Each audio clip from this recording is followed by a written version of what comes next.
Hello friends, hello বন্ধুরা, আড্ডা with Dipak Shastri channel থেকে দীপক শাস্ত্রী আপনাদের সাথে, আপনাদের কাছে, আপনাদের পাশে। আমি আড্ডা মারতে আর গল্প করতে আপনাদের সাথে আবারও চলে এসেছি। আপনারা আমার সাথে আড্ডা এবং গল্প করতে পারেন কেন? আপনাদের মঙ্গলার্থে।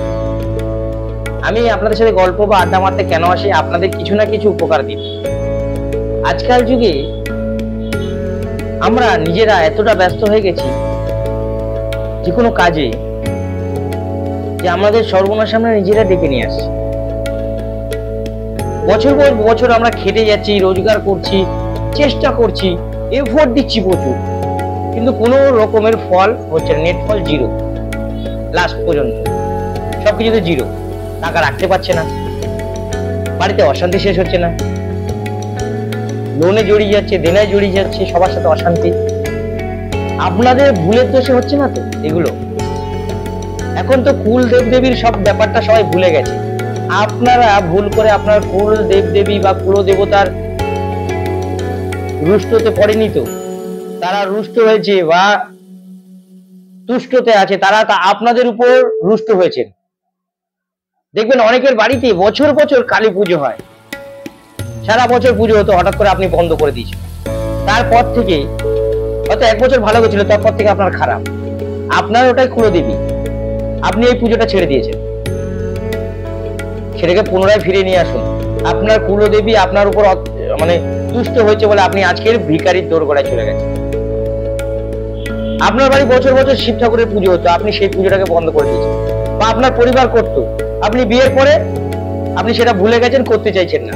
তাই আজকের এমন পর্যায়ে পড়েছেন, আপনি লোনে জড়িত, থানা পুলিশের সমস্যা, সামাজিক অশান্তি, পরিবারের অশান্তি, স্বামী স্ত্রীর মধ্যে দ্বন্দ্ব। কুলদেবতাকে আবার পুজো করতে শুরু করুন। আজকাল যুগে দেখুন, মানে কুলদেব দেবদেবীর পুজোটা উঠেই গেছে। মানুষ জীবনে শুধু রোজগারের পিছনে দৌড়াচ্ছে, কিন্তু রোজগার করে সে কিন্তু কিছু করতে পারছে না, নেট ফল জিরোই হচ্ছে। তাই আজকালকার যুগে দেখবেন কুলদেব দেবীকে পুজো করা বন্ধ হয়ে গেছে। কিন্তু দীপক শাস্ত্রীর বাড়ি কিন্তু কুলদেবীর পুজো এখনো, কুলদেবতা দেবীর পুজো কিন্তু সবসময় হয়। বছরে যারা আমার পূর্বপুরুষরা যেরকম করেছে, আমি কিন্তু করছি। তাই আপনারাও আপনাদের কুল দেবদেবী মানে কুল দেবতা যারা আছে, বংশ পরম্পরায় পুজো হতো, সেই পুজো পাঠ আপনারা ছাড়বেন না। যদি ছেড়েছেন, আপনারা মরেছেন। কেন ছাড়বেন? সেটা তো বংশ পরম্পরায় আপনার কুল দেবদেবী। হয়তো কোনো কারণে হয়তো আপনার একটা মনোকামনা ছিল যে এটা করবেন, অথচ হঠাৎ করে আপনার বাড়ি কেউ মারা গেল, আপনি অসন্তুষ্ট, কেন আমার এই মারা গেল, আমার বাবা মারা গেল, আমার মা মারা গেল, আমার বোন মারা গেল, ভাই মারা গেল, আমি এই দেবতাকে আজকে থেকে পুজো করব। আপনি কুল দেব দেবতার উপর অসন্তুষ্ট, পুজো বন্ধ করে দিলেন। এতে সর্বনাশ ডেকে নিয়ে আসলেন আপনি। ওই মরেছে কিন্তু আপনার কুল দেব দেবতার জন্য নয়, হয়তো অনেক আগেই মারা যেতে পারত। ওই কুল দেব দেবীর জন্য এতদিন হয়তো তিনি বেঁচে ছিলেন, বা আপনিও বেঁচে আছেন। কুল দেব দেবীর পুজো তো উঠেই গেছে এখন। কুল দেব দেবীর পুজো কিন্তু ছাড়বেন না। যারা ছেড়ে দিয়েছেন তারা আবার পুনরায় ফিরে নিয়ে আসুন। আপনার সমস্যার সমাধান আপনার কুল দেবতা দেবদেবী যিনি আছেন, কুলদেবতা, তিনি ঠিক করে দিতে পারেন, কেউ আটকাতে পারবে না।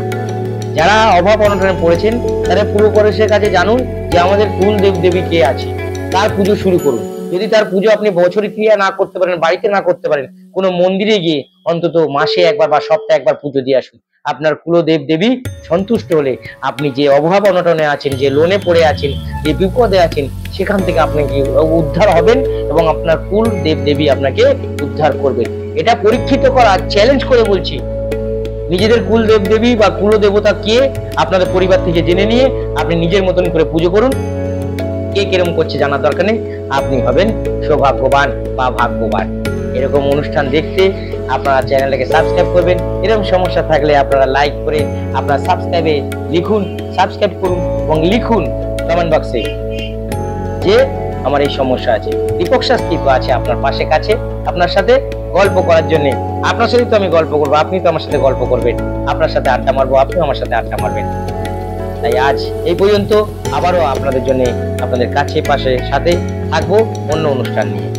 নমস্কার, হর হর মহাদেব।